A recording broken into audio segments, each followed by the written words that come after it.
নমস্কাৰ মই ৰূপক বৈশ্যই মাই নিউজ নৰ্থ ইষ্টৰ দৰ্শকসকলক স্বাগতম জনাইছো আজি এটা বিশেষ অনুষ্ঠানৰ মাজলৈ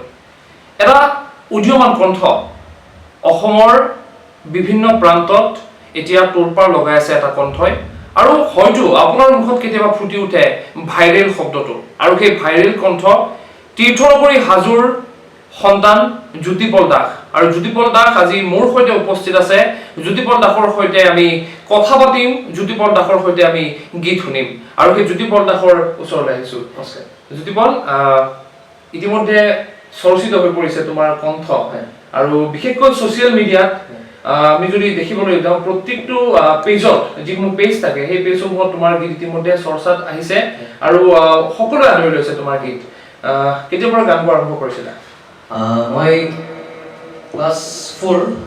আমাৰ হাজো শংকৰত পঢ়িছিলোঁ চতুৰ্থমান শ্ৰেণীত থাকোঁতে আচাৰ্যজনে কৈছিলে প্ৰমোদ বৈশ্য মানুহে তেখেতে কৈছিলে যে তুমি গান শিকা তেতিয়াই মই গান শিকিছিলোঁ আৰু আচাৰ্য পোৱাৰ পিছত শিকিছিলোঁ তো তেতিয়াৰ পৰা এনেকৈ শিকি শিকি লাহে লাহে গাবলৈ চেষ্টা কৰি আছোঁ আজি যিহেতুকে দৰ্শকসকল জ্যোতিপল মোৰ সৈতে আছে আৰু জ্যোতিপলৰ সৈতে মই আছো গতিকে আমি কথা আমি পাতিম কিন্তু গান এটা শুনি লওঁ জ্যোতিপল আমি গান এটা শুনি লওঁ প্ৰথম মই ককাইদেউৰ পাঁচলা গীতটো অকণমান চেষ্টা কৰোঁ ঠিক আছে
সুন্দৰ গীত তুমি আৰম্ভণি কৰিছা আমাৰ আজিৰ অনুষ্ঠান আৰু আৰম্ভণিতে তুমি জুবিন দাৰ এটা গীত গাইছা আৰু কৈছা যে ককাইদেউ গান এটা গাবলৈ লৈছো বহুত ভাল পানী জুবিন দা ভাল মানে কৈছে ভাল নহয় আচলতে কাৰণ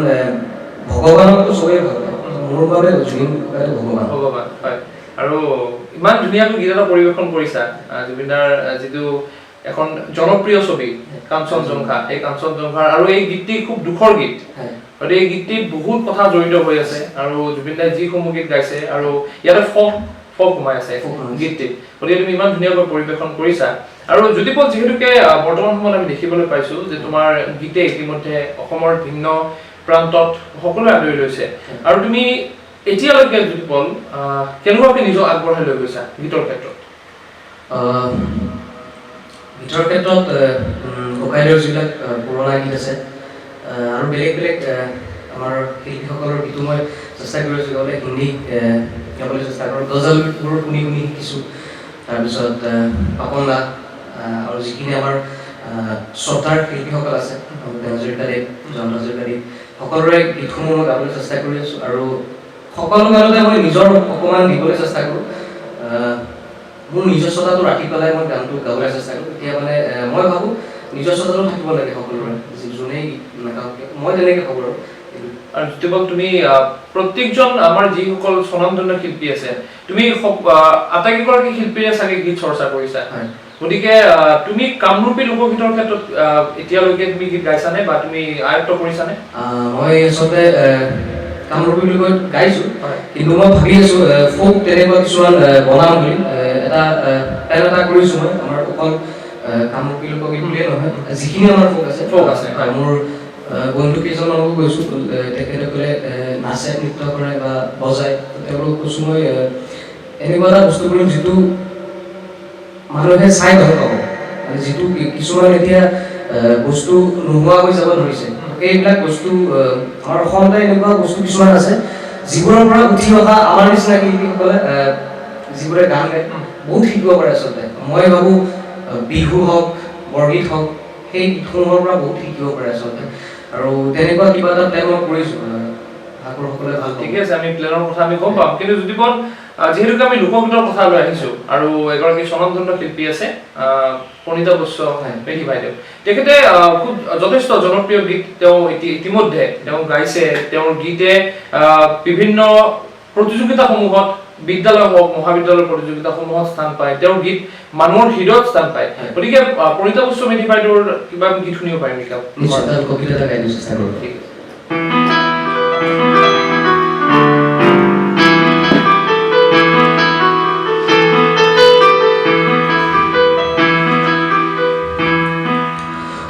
খালকি ছুটি খালকি কোন দেখে যাবি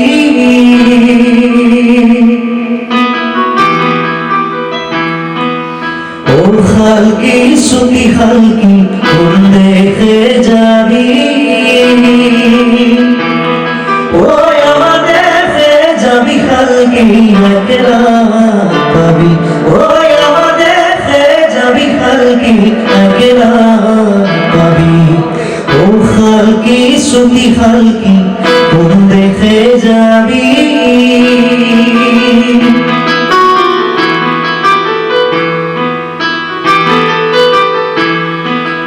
ও খালকি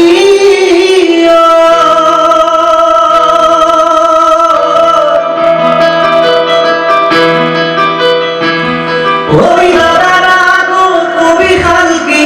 মেরি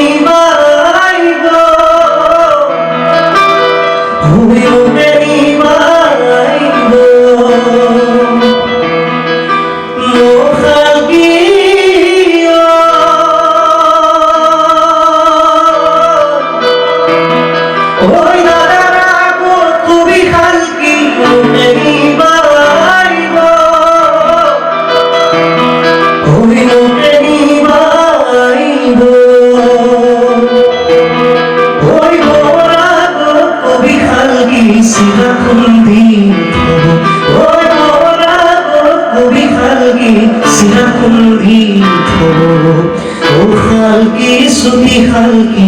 কোন দেখে যাবি ও আমার দেখে যাবি খালকি একলা পাবি ও আমার দেখে যাবি খালকি একলা পাবি ও খালকি ছুটি খালকি কোন দেখে যাবি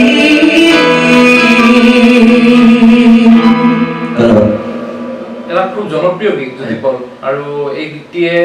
বিভিন্ন জনে ইতিমধ্যে পৰিবেশন কৰিছে আৰু বহু চৰ্চিত গীত আৰু আমি দেখিবলৈ পাওঁ যদি বল তোমাক যদি এটা কথা সুধিব বিচাৰো তোমাৰ পৰা জানিব বিচাৰিম কথাটো যে আমি বৰ্তমান সময়ত বিভিন্ন জনে কোৱা আমি শুনো যে নতুন শিল্পী বহুত ওলাই আহিছে কিন্তু শিল্পী বহুত কণ্ঠশিল্পী ওলাই আহিছে তেওঁলোকে যদিও গীত গায় কিন্তু বহু স্বনামধন্য শিল্পী গীত গাব নোৱাৰে কিন্তু যদি বল তোমাৰ লগত এটা ব্যতিক্ৰমতা পাইছো কাৰণ কিয় ইমান ধুনীয়া গীত তুমি পৰিবেশন কৰিছা আৰু গীতটি তুমি সাৰমৰ্ম জানি চাগৈ তুমি পৰিবেশন কৰিছা গীতটিত তোমাৰ যিবিলাক কথা সোমাই আছে গীতটিত যিবিলাক অৰ্থ সোমাই আছে সেই অৰ্থবিলাক জানি তুমি গীত পৰিবেশন কৰিছা সেয়া ভাল লাগিছে কিন্তু যদি বল এই সময়ত তোমাৰ লগত কথা পাতি থাকিবলৈ মন নোযোৱা হৈছে কাৰণ এনেকুৱা গীত যদি আমি শুনি থাকো তেতিয়াহ'লে গীতে শুনি থাকিব মন যায় গতিকে ইতিমধ্যে মই দৰ্শকসকলক কৈছো যে মাই নিউজ নৰ্থ ইষ্টৰ আমাৰ কেইবাদিন পূৰ্বে আমি এটা ভিডিঅ' সম্প্ৰচাৰ কৰিছিলোঁ আমাৰ চেনেল যোগে আৰু সেই ভিডিঅ'টো আছিলে যিহেতুকে 20 গৰাকীকৈ ভাৰতীয় সৈনিক ভাৰতীয় জোৱান শ্বহীদ হৈছিলে এইবাৰ এটা ভয়ংকৰ যি দুৰ্ঘটনা হৈছিলে এই দুৰ্ঘটনা চীনা সৈনিকৰ লগত যি যুদ্ধ হৈছিলে তাত এজন 20 জনকৈ সৈনিক তাত শ্বহীদ হৈছিলে আৰু তাৰ পিছত মৰ্মাহত হৈছিলে দেশ আমাৰ সমগ্ৰ দেশবাসী আৰু সেই সময়তে জ্যোতিপলে সেই সৈনিকসকলৰ শ্ৰদ্ধাঞ্জলি জ্ঞাপন কৰি এটা গীত গাইছিলে জ্যোতিপল যেহেতুকে আমি সেই গীতটি শুনিছিলো আৰু দৰ্শকে শুনিছিলে গতিকে সেই গীতটি আমি এবাৰ শুনিবলৈ চেষ্টা কৰিম তোমাৰ পৰা নিশ্চয় তুমি গাই দিব চেষ্টা কৰোঁ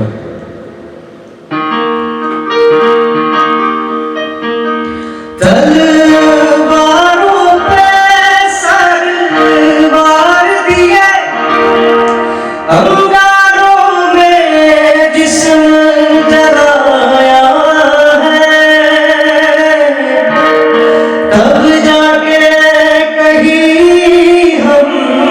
सर पे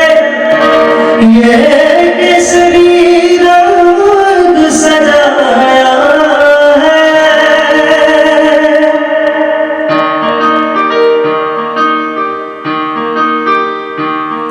है मेरी ज़मीं अफसोस नहीं जो तेरे लिए सौ दर्द सही महफूज रही तेरी आन सदा चाहे जान मेरी रहे न रहे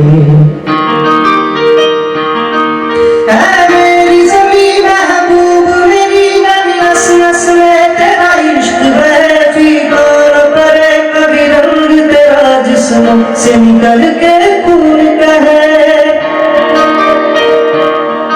तेरी मिट्टी में मिल जावा गुल बन के मैं खिल जावा इतनी सी है दिल की आरज़ू तेरी नदियों में बह जावा तेरी खेतों में रह जावा इतनी सी है दिल की आरज़ू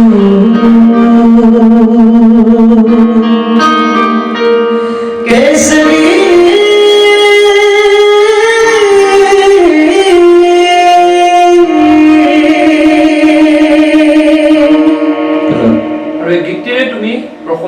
শ্ৰদ্ধাঞ্জলি জ্ঞাপন কৰিছিলা সেই শ্বহীদসকলক কাৰণ কিয় এটা ভয়ংকৰ ঘটনা সংঘটিত হৈ গৈছিলে আৰু এনেদৰে আমাৰ জোৱানসকল যদি শ্বহীদ হৈ থাকে তেতিয়াহ'লে আমি ভাৰতবাসী আমি জীয়াই কেনেদৰে থাকিম কাৰণ তেওঁলোকে হৈছে আমাৰ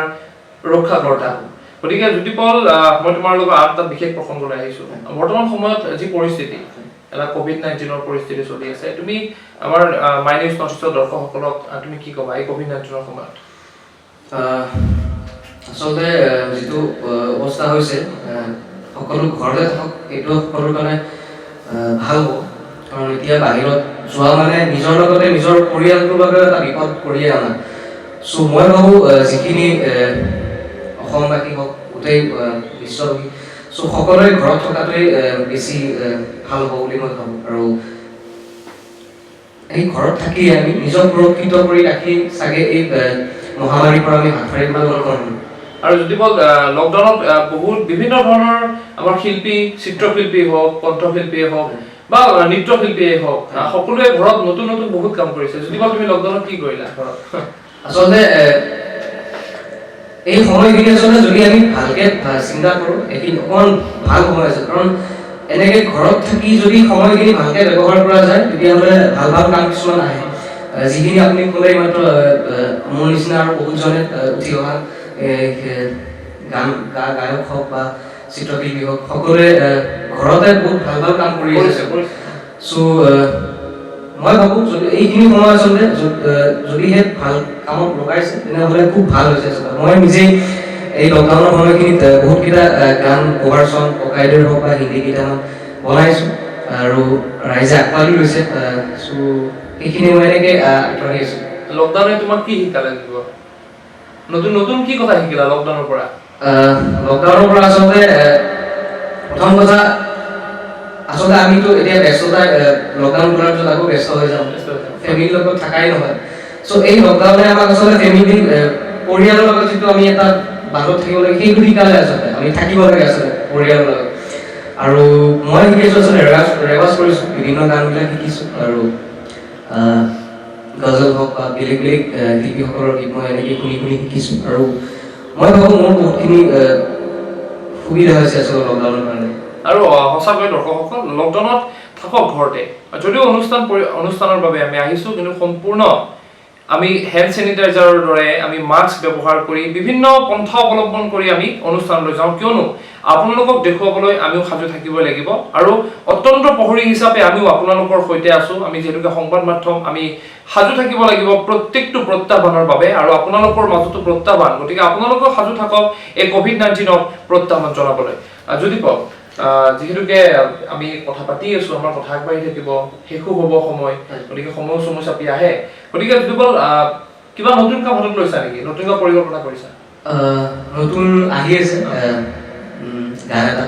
আমি আচলতে বিহুৰ আগতে ৰিলিজ দিয়াৰ কথা আছিলে কিন্তু লকডাউনৰ বাবে আচলতে সেইটো সম্ভৱ নহ'ল চ' আমি এতিয়া লকডাউন যেতিয়াই খোলে আমি তেতিয়া গানটো ৰাইজৰ মাজলৈ আগবঢ়াই দিম খুব ভাল গান এটা অকণমান গাই দিবলৈ চেষ্টা কৰিম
রাতি ভোর যায় কাউরি লুকায় সুখ ভোর যায় হারিতি হেরায় নদী মাথু বই যায় বেরিতি লুকায় খর ভোর গরি গরি কথাতি হেরায় নদী মাথু বই যায় বেরিতি লুকায় খর ভোর গরি গরি কথাতি হেরায় দিন ভোর যায় তরাতি হেরায় দুঃখ ভোর যায় সুকুল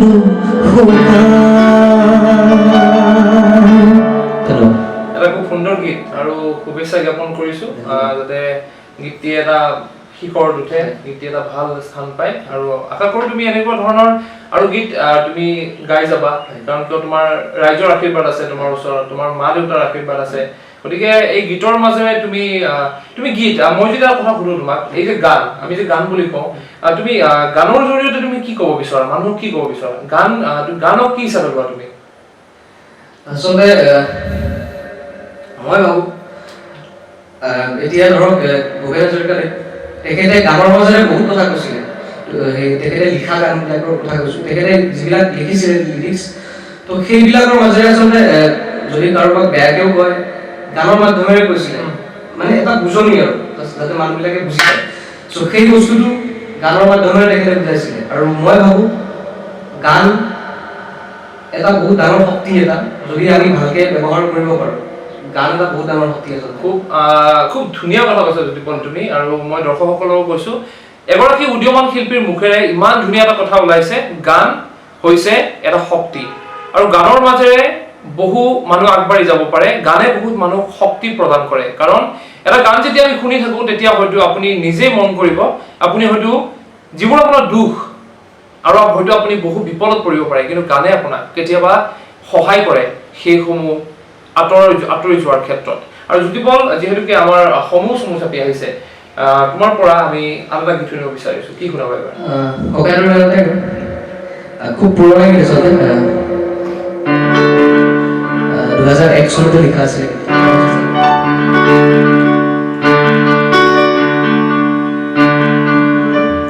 অন্ধ শাসন ভণ্ড শাসন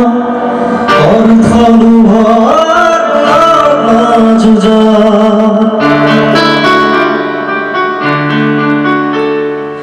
অন্ধ শাসন ভণ্ড শাসন অৰ্থ লোভৰ যুঁজ, জীৱন মৰণৰ স্বপ্ন বাহক মগ্ন বিভোৰ অন্ধ সুখ, ক্লান্ত জীৱন আজি ক্লান্ত দিঠক আজি ক্লান্ত জীৱন আজি ক্লান্ত দিঠক আজি দুচকুত ভাহে মাথো মুকুতিৰ সুতপ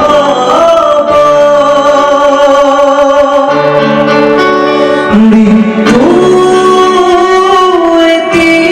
এতিয়া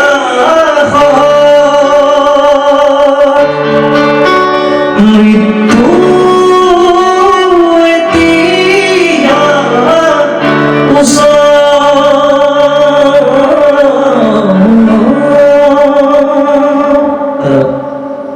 এই গীতটিৰ মাজত জ্যোতিপল বহু কথা সোমাই আছে, আৰু সঁচাকৈ মৃত্যু এতিয়া সহজ হৈ পৰিছে। কাৰণ আমি যদি কাৰ্বি আংলঙৰ নীলভীৰ পৰা আহো, আৰু হাজোত কেইদিনমান আগতে এটা ঘটনা হৈ গৈছে, তোমাৰ যিহেতুকে ঘৰ হাজোত, আৰু তাৰ পিছত গুৱাহাটীত নুনমাটিত কেইদিনমান আগতে এটা ঘটনা হৈ গৈছে। গতিকে এনেকুৱা ঘটনাবিলাক জ্যোতিপল, আজিকালি মৃত্যুটো সহজ হৈ পৰিছে, আৰু সেই মৃত্যু সহজ জুবিন দাৰ এই গানটোত প্ৰতিফলিত। আৰু সেইবাবে মানুহে গান যে শুনিব লাগে, মানুহে গান শুনি বহু বিপদৰ পৰা, মানুহে গান শুনি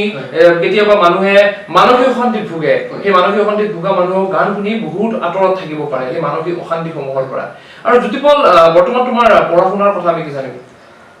মই এবাৰ ডিগ্ৰী ফ'ৰ্থ চেম, যিহেতু লকডাউন, চ' কলেজ চলেজ বন্ধ, ঘৰতে আছোঁ, এনেই গুৱাহাটীত থাকোঁ, কিন্তু এতিয়া লকডাউনৰ কাৰণে ঘৰতে আবদ্ধ হৈ আছোঁ, আৰু চলি আছে আৰু পঢ়া শুনা চলি আছে। আৰু ঘৰত থাকিও চাগে পঢ়া শুনা নিজৰ ৰাখিছা? চলি আছে। গানৰ লগতে পঢ়া শুনাটো ঠিকে আছে। বাকী জ্যোতিপল ঘৰৰ মানুহে কেনেদৰে ছাপোৰ্ট কৰিছে গানৰ ক্ষেত্ৰত তোমাক? মোৰ মা আচলতে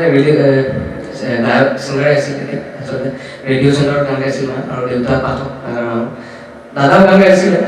পিছত এটা সময়ত ভইচ চেঞ্জ হৈ যায় যে, চ' সেইকাৰণে দাদাই গানটো এৰিলে। তেনেকৈ মাহঁতে আচলতে মোৰ কিবা ভুল হ'লে মাহঁতে বিষয় দিবলৈ এইটো এনেকৈ লাগিবি এইটো এনেকৈ, চ' মানে মাহঁতৰ পৰা সেইখিনি ছাপোৰ্ট সদায় পাওঁ। আৰু তেওঁলোকে এনি টাইম গান গাই থাকিলেও নকয় যে হ'ব দে কিমান বেয়া পায়, এনেকুৱা কিছুমান থাকে মানুহ যে গান গালে বেয়াও পায় কিছুমান। মই কওঁ আচলতে সকলোকে গান গালে আচলতে উৎসাহ দিব লাগে, যিয়ে নকৰক কিয় কামটো মানুহে উৎসাহ দিবলৈ জানিব লাগে। মই নিজে দেখিছোঁ আচলতে মানুহে এতিয়া মানুহে আচলতে উৎসাহ দিয়াতকৈ দবাই ৰাখে মানুহক। মই দেখিছোঁ তেনেকুৱা মানুহ।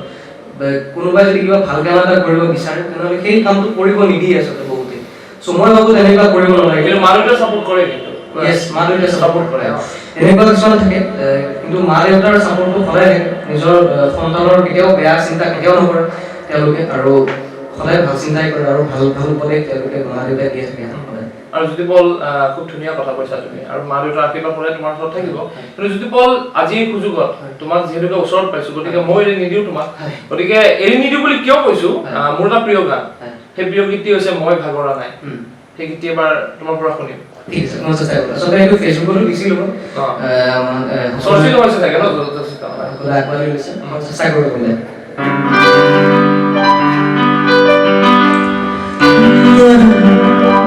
গলি গলি প্ৰতিদিনে পৰে পৰে জীৱন গলে, গলি গলি প্ৰতিদিনে পৰে পৰে জীৱন গলে, ক'তো বিচাৰিবি কৰোণাৰ হাত, ক'তো বিচাৰিবি কৰোণাৰ হাত, বিচাৰি ফুৰি প্ৰতিদিন প্ৰতিদিন মই ভাগৰা নাই, জীৱন হেৰুওৱা নাই, মই ভাগৰা নাই, জীৱন হেৰুওৱা নাই, জ্বলাৰ গলা জাৰৰ নিশা মোৰ থৈ হেতাৰ খেতেৰি গলি গলি আগুৰিৰ মূৰত আছে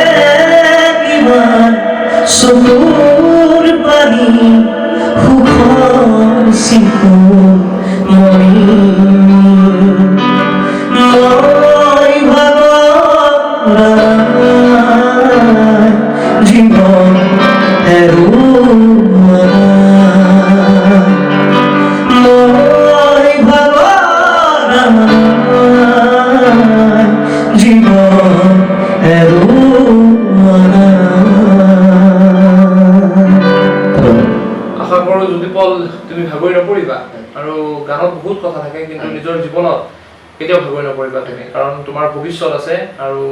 তোমাক ৰাইজে আশীৰ্বাদ নিশ্চয়কৈ কৰিব, আৰু এতিয়াও কৰি আছে আৰু কৰি থাকিব ভৱিষ্যতলৈ। গতিকে জ্যোতিপল, যিহেতুকে আমাৰ এতিয়া সময় চমু চাপি আহিছে, আমি একেবাৰে শেষলৈ আহিছোঁ এতিয়া। শেষত তোমাৰ পৰা, যিহেতুকে আমাৰ কেইবাদিন পূৰ্বে আমাৰ বিষ্ণুৰাভাদেৱৰ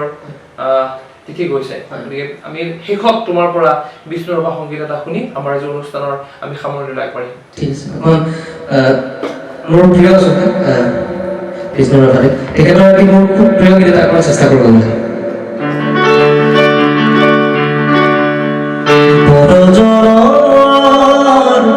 শুভ লগন যদিহে আমাৰ হয় দেখা,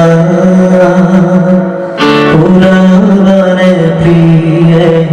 এই জনমত মোৰ হিয়াৰো পূৰ্ণ আশা, পৰজনৰ শুভ লগন যদিহে আমাৰ হয় দেখা।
যেওকা পুরাণে প্রিয়ে এই জনম মোর হিয়ারো পূর্ণ বড় জনম খুব যদি হ্যাঁ আমার হয় দেখা পুরাণে প্রিয়ে এই জনম মোর হিয়ারো পূর্ণ বড় জনম খুব বড় জনম খুব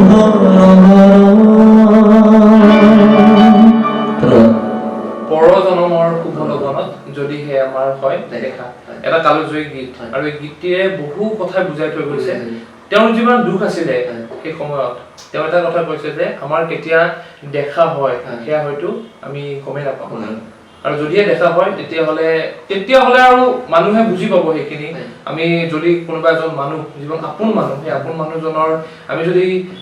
পৰজনমত আমি শুভ লগনত যদি আমি মানুহজনক পাওঁ তেতিয়াহ'লে কিমান মনলৈ এটা আনন্দ উল্লাসৰ ভাৱ আহিব হয়নে জ্যোতিপল আৰু যিহেতু জ্যোতিপল আমাৰ এতিয়া সময় চমু চাপি আহিছে আৰু আমি অনুষ্ঠান শেষ কৰিব লাগিব ইমান সময় আমাৰ মাই নিউজ নৰ্থ ইষ্টৰ দৰ্শকসকলৰ সন্মুখত তুমি ইমান ধুনীয়াকৈ গীত পৰিৱেশন কৰিছা কি ক'বা শেষত আচলতে সকলোকে বহুত মৰম বহুত শুভকামনা জনাইছোঁ আৰু দিনবোৰ ভাল হওক আৰু মাই নিউজ নৰ্থ ইষ্ট চেনেলক মোৰ ফালৰ পৰা বহুত ধন্যবাদ আচলতে এইখিনি সুবিধা দিয়াৰ আৰু আশা কৰোঁ সকলোৰে দিনবোৰ ভাল হওক কাৰণ এতিয়া যিহেতু অৱস্থা বহুতেই বেয়া চ' সকলোৱে ঘৰত থকাটোৱে জৰুৰী চ' আশা কৰিছোঁ ভাল হ'ব দিনবোৰ আহিব আৰু দৰ্শকসকল এয়া আছিলে তীৰ্থনগৰী হাজোৰ সন্তান জ্যোতিপল দাস আৰু জ্যোতিপল দাসে গুৱাহাটী ললিত চন্দ্ৰ ভৰালী মহাবিদ্যালয়ৰ চতুৰ্থ ষান্মাসিকৰ ছাত্ৰ আৰু জ্যোতিপলয়ে ইমান ধুনীয়াকৈ গীত পৰিৱেশন কৰিলে খুব সুন্দৰ কথা ক'লে সাৱলীলভাৱে আৰু বিভিন্ন আপোনালোকে হয়তো জ্যোতিপলৰ গীত শুনি নিশ্চয়কৈ ভাল পাইছে আৰু এতিয়া এই অনুষ্ঠানৰ মজিয়াৰ পৰা মই ৰূপক বৈশ্যই বিদায় লৈছোঁ চাই থাকিব মাই নিউজ নৰ্থ ইষ্ট ধন্যবাদ।